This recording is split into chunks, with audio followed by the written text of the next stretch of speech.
الحمد لله رب العالمين له الحمد الحسن والثناء الجميل وأشهد أن لا إله إلا الله وحده لا شريك له يقول الحق وهو يهدي السبيل وأشهد أن سيدنا ونبينا محمد صلى الله عليه وعلى آله وأصحابه والتابعين لهم بإحسان إلى يوم الدين أما بعد ولله الحمد والمنة. We've spoken about the author of this book, Umdatul Ahkam, the name of the author, who is he, a bit about his life, in a very summarized manner, of course. We also, وَلِلَّهِ الْحَمْدُ وَالْمِنَّةِ, praises to Allah Azza wa Jalla and glories to Him.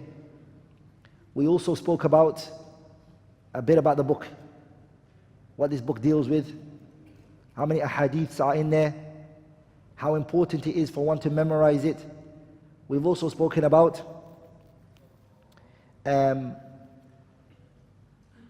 the explanations that have been put on this book. Now, inshallah ta'ala, we're going to start the chapter of fasting, Kitab al-Siyam, the chapter of fasting. What does al-Siyamu mean in the Arabic language? What does al-Siyamu mean in the Arabic language? It means al-imsak. Al-imsak is to withhold. The Arabic word as-siyamu, as-sawmu, it comes from the meaning of al-imsak, to withhold, to refrain from something. Okay? And as Abu Ubaidah mentioned in his Majazul Quran, and also is mentioned in, Ibn Faris mentions in Mu'jam Maqayis al-Lugha, in the Arabic dictionary, that the word as-siyamu, fasting, is to withhold from everything. Mutlaqul imsak. It means that you withhold from food. You also withhold from speech. All of that is fasting. All of that is fasting. And that's why the mother of Isa ibn Maryam, she said, قالت إني نذرت للرحمن صوما فلن أكلم اليوم إنسيا. So what did she say? فقولي إني نذرت للرحمن صوما. فقولي إني نذرت للرحمن, I made a covenant and an oath with Allah. إني نذرت للرحمن صوما, a fasting. And then after that, what did she say? She said, I made a promise with Allah that I'm going to fast. And then what did she mention after that? فَلَنْ أُكَلِّمَ الْيَوْمَ إِنْسِيًّا, I'm not going to talk to anyone. So holding from speech is also fasting. She's using the Arabic usage, the linguistic, the lexical usage, where it means to refrain from something. Whether it be speech, whether it be food, all of that is what? It is the meaning of as-siyamu lughatan in the Arabic language. Shar'an, in the Sharia, it means al-imsaku bi niyyati al-muftirat, al-mufattirat. It is to withhold from the things that can break your fasting with an intention. Again, it is to withhold, it is to refrain from the things that can break your fast with an intention. So when you're withholding, you're doing it with an intention. And the things that break your fasting are what? At-ta'amu wa-sharabu wal-jima'. Drinking, eating, and sexual intercourse. You can't do those three whilst you're fasting.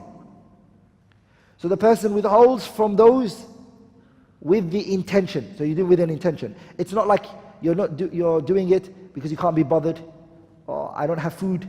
No, you're doing it with an intention. Your intention is that you're doing to hold back from this, for the sake of Allah. Min shakhsin makhsusin, and it happens from a particular person. There's a particular person who does it. Not everybody does it. We'll see who are the people who can't do fasting. Also, fi waqtin makhsusin, it's done at an appointed time. There's a time which it starts and there's a time which it finishes.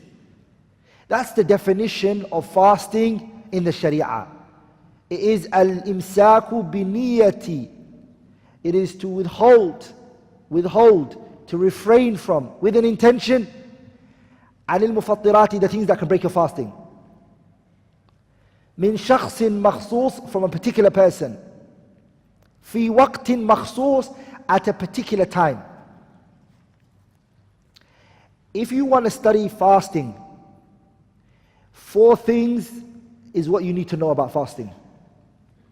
If you want to learn the fiqh of fasting, if you want to have the understanding of fasting, there are 4 things that you need to know.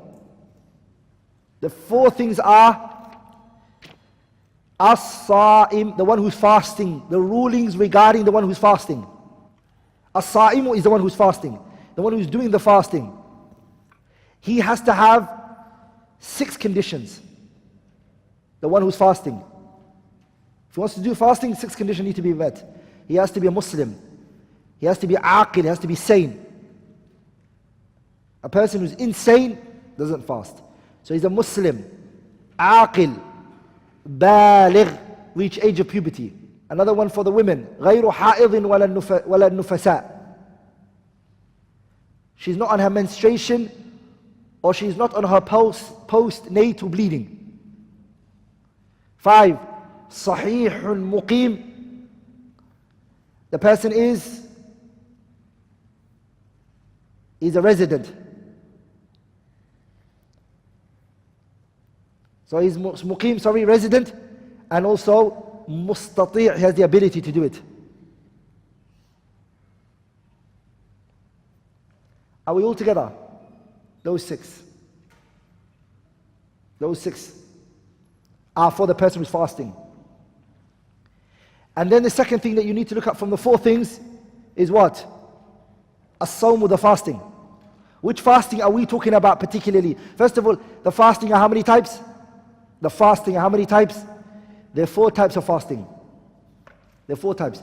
A fasting which is obligatory. A fasting which is obligatory.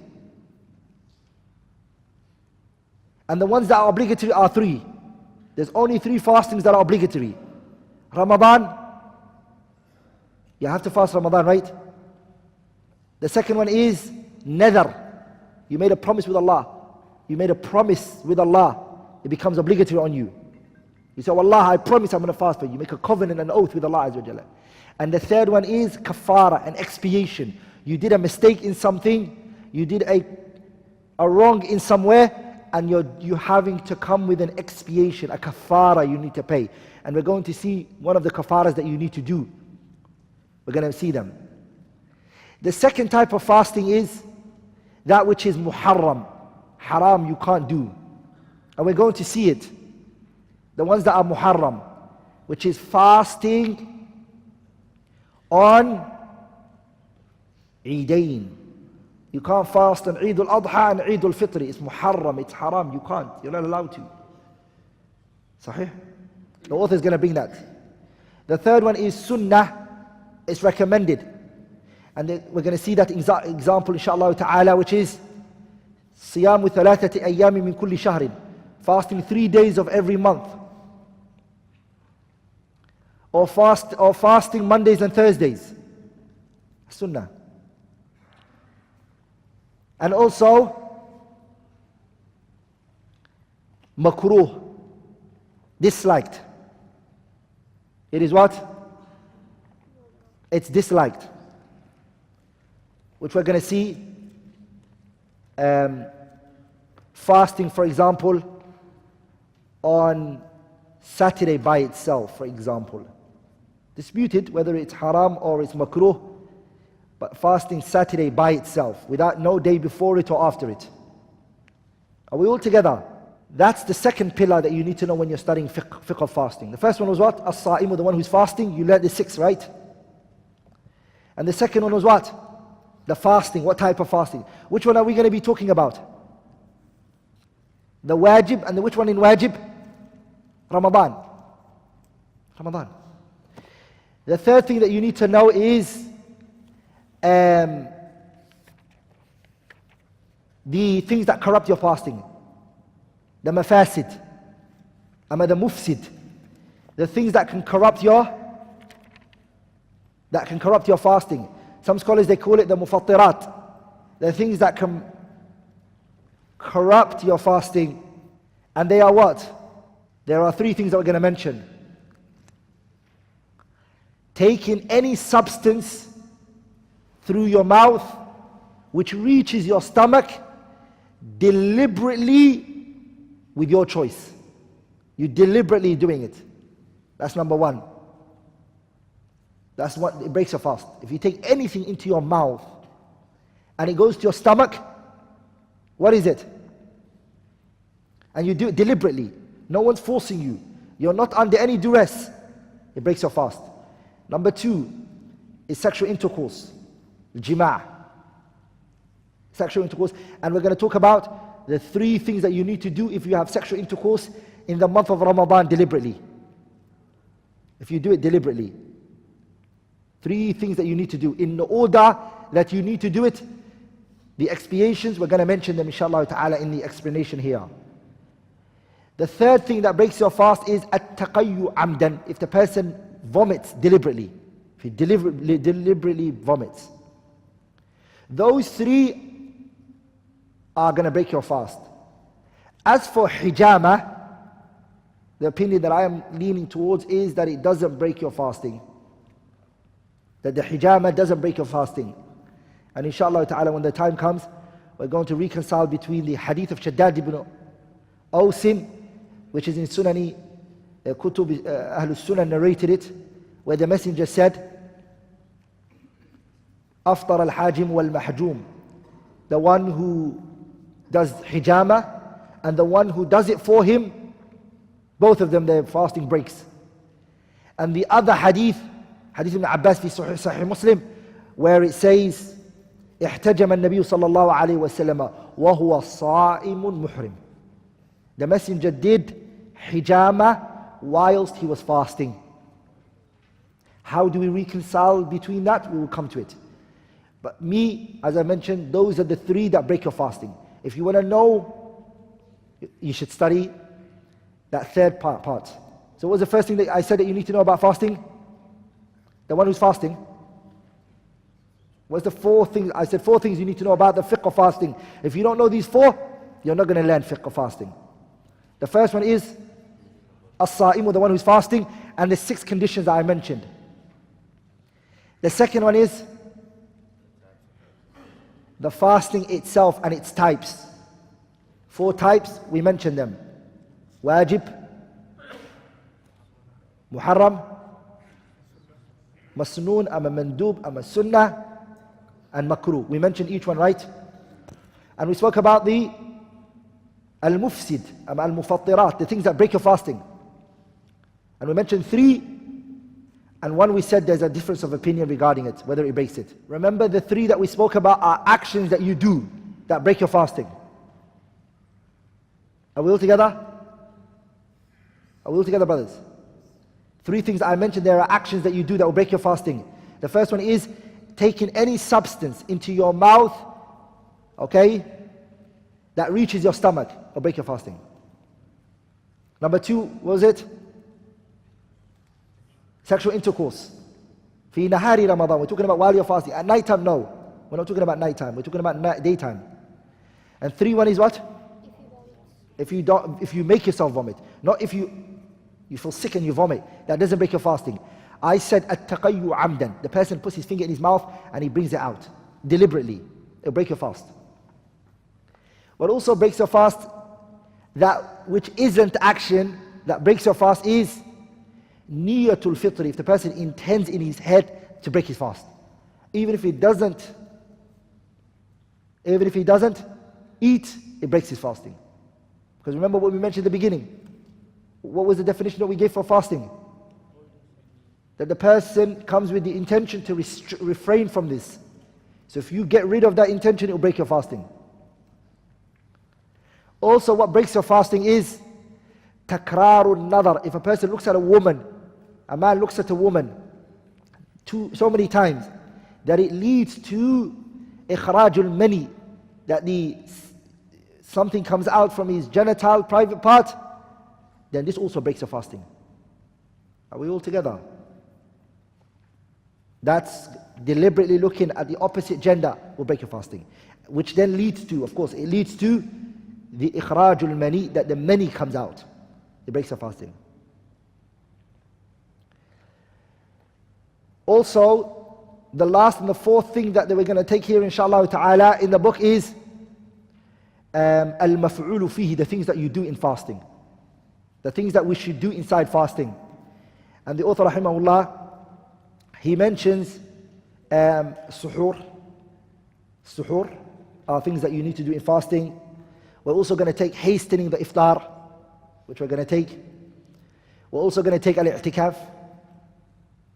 We're also going to take qiyamul layl and taraweeh, qira'atul Qur'ani, reciting Qur'an. All of those are things that you need to do within Ramadan. Does that make sense?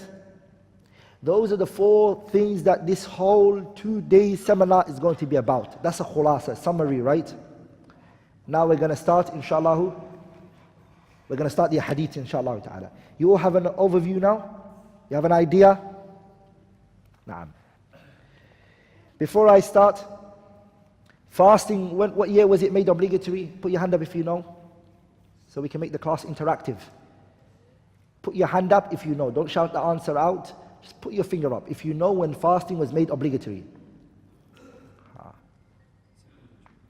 It was made obligatory on the 2nd year of the Islamic calendar, after Hijrah to Rasulullah. When the Prophet migrated to Medina, 2 years later it was made obligatory. So it was as-sanati thaniyati min al-hijrah. And this is bil ijma'. There's no difference of opinion. There's no difference of opinion. It's a consensus. And again, fasting was made obligatory tadrijiyan, gradual. It wasn't made obligatory all at once. It was made obligatory tadrijiyan. First of all, the person was given a choice. The person was given a choice. If he wanted to fast or if he wanted to eat. Allah said, فَمَنْ تَطَوَّعَ, whoever wants to do voluntary and he wants to come with tatawwa', فَمَنْ تَطَوَّعَ خَيْرًا فَهُوَ خَيْرٌ لَهُ. Anyone who wants to do voluntary, then that's good for him. And then what did the ayah say? وَأَن تَصُومُوا خَيْرٌ لَكُمْ. For you to fast is good for you. It wasn't obligatory now. If you wanted to fast, you can fast. If you want, there was a choice. But then that got abrogated from Ramadan. But it was voluntary for other fastings that we speak about, inshallah ta'ala. But Ramadan, it became فَمَنْ شَهِدَ مِنْكُمُ الشَّهْرَ فَلْيَصُمْ. Anyone who saw the fasting of the entering of Ramadan, what should he do? فَلْيَصُمْ, fast. It became what? It became obligatory, you have to fast. There are benefits that are in fasting. I'm going to mention them, inshallah ta'ala. There are 4 benefits that I'm going to mention that are in fasting. 4 benefits. The first benefit is fasting is one of the biggest means to attain taqwa. Fasting is one of the biggest means, one of the greatest means to attain taqwa, piety of Allah Azza wa Jalla. Because what did the ayah say? The ayah of making fasting obligatory. What did Allah say? What did Allah say? يَا أَيُّهَا الَّذِينَ آمَنُوا كُتِبَ عَلَيْكُمُ الصِّيَامُ كَمَا كُتِبَ عَلَى الَّذِينَ مِنْ قَبْلِكُمْ لَعَلَّكُمْ تَتَّقُونَ. Then to attain taqwa, fasting was one of the means for it. Number 2, fasting allows you to worship Allah subhanahu wa ta'ala in abstaining and staying away from your desires. To stay away from what? From your desires. Everyone loves to follow their desires. Everyone wants to eat and enjoy himself and drink. But when you've shown that you're not going to eat and you're not going to drink and you're not going to have intimate relationship with your spouse, what came out of there?